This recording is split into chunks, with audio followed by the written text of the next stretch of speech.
Assalamualaikum warahmatullahi wabarakatuh. Waalaikumsalam warahmatullahi wabarakatuh. Selamat pagi anak-anak. Bagaimana kabar kalian pagi hari ini?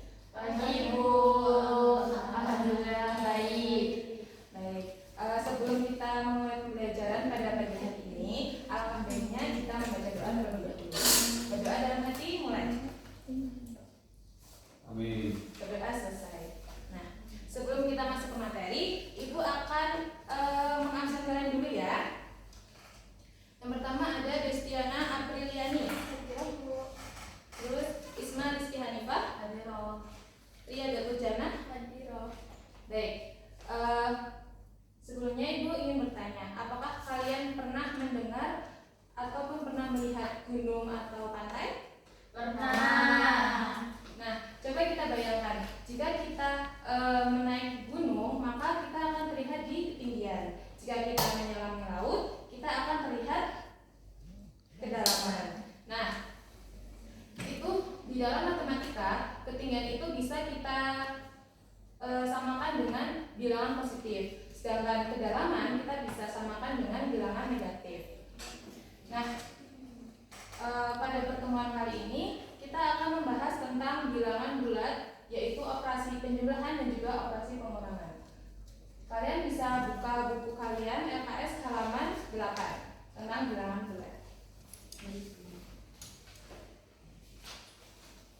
Nah, bilangan bulat merupakan suatu konsep dasar untuk melakukan suatu operasi hitung, yaitu penjumlahan dan juga pengurangan. Nah, bilangan bulat sendiri merupakan suatu bilangan matematika yang di dalamnya berisi bilangan positif, bilangan nol, bilangan negatif, dan juga bilangan bulat itu dapat kita notasikan dengan Z atau bisa dibaca dengan zahlan.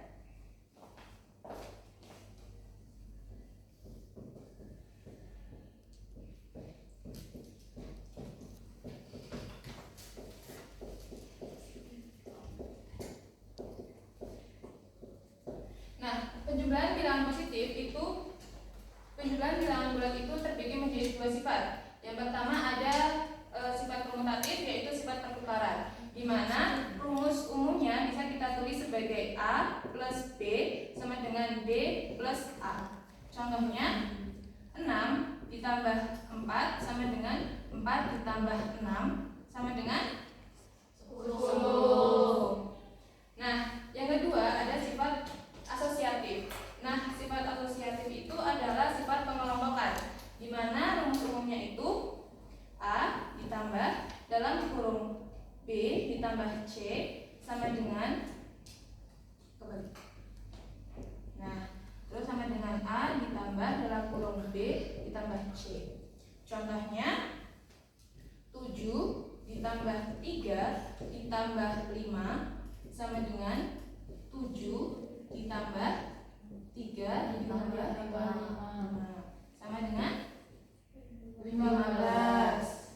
Nah, ini adalah sifat dari penjumlahan. Terus dalam bilangan bulat, penjumlahan itu dikelompokkan menjadi 3. Yang pertama, penjumlahan antara bilangan bulat positif dengan bilangan bulat positif. Nah, cara mengerjakannya itu gampang. Yang pertama, kita hanya menjumlahkan dari ruas kiri ke ruas kanan. Misalnya 4 ditambah 6 sama dengan 10. Nah, hanya seperti ini. Terus yang kedua ada penjumlahan bilangan bulat negatif dengan bilangan bulat negatif. Cara pengerjaannya itu sama dengan bilangan bulat positif. Misalnya minus 7 ditambah minus 3 sama dengan minus 10. Nah, yang ketiga ada penjumlahan bilangan bulat positif dan juga bilangan bulat negatif. Nah, untuk yang penjumlahan ini agak berbeda caranya dengan penjumlahan yang sebelumnya, karena tergantung besarnya. Jika lebih besar bilangan bulat positif, maka hasilnya akan positif. Jika bilangan negatifnya lebih besar, maka hasilnya akan negatif. Contohnya 9 ditambah minus 7 sama dengan, ada yang tahu? 2.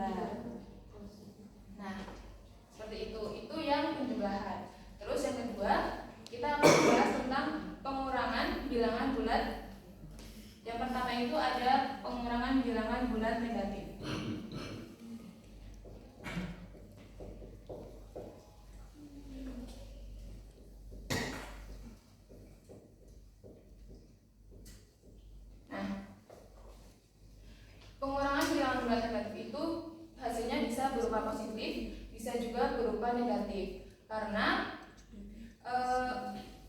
minus jika dikurangkan dengan minus, maka hasilnya akan menjadi penjumlahan. Misalnya minus 3 dikurangi minus 6 sama dengan minus 3 ditambah 6 sama dengan 3. Nah, ini hasilnya positif karena 6-nya lebih besar dari minus 3. Nah, yang kedua ada pengurangan bilangan bulat positif. Ini juga hasilnya bisa berupa positif, bisa juga berupa negatif. Nah, jika memenuhi 3 syarat ini, pertama, jika positif besar dikurangkan dengan positif kecil, maka hasilnya akan positif. Jika positif kecil dikurangkan dengan positif besar, maka hasilnya akan negatif. Dan jika positif dikurangkan dengan negatif, maka hasilnya akan positif karena negatif dikurangi negatif sama dengan positif. Baik, apakah ada yang ditanyakan?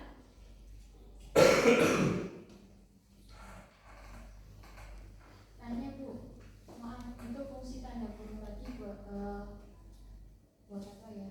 Tanda kurung kan tadi terus langsung dijumlahkan 15 atau bagaimana? Nah, fungsinya itu kita kerjakan yang ini dulu, baru habis itu dijumlahkan dengan yang ini.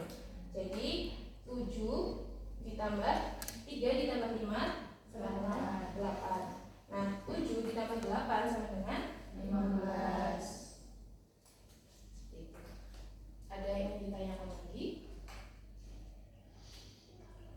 Sudah paham ya? Nah,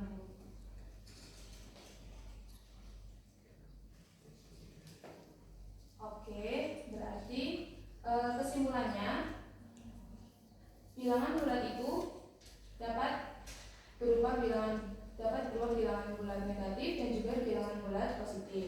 Nah, ada penjumlahan dan juga pengurangan.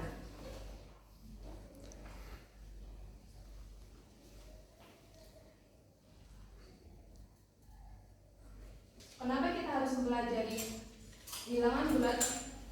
Itu kenapa? Ada yang tahu?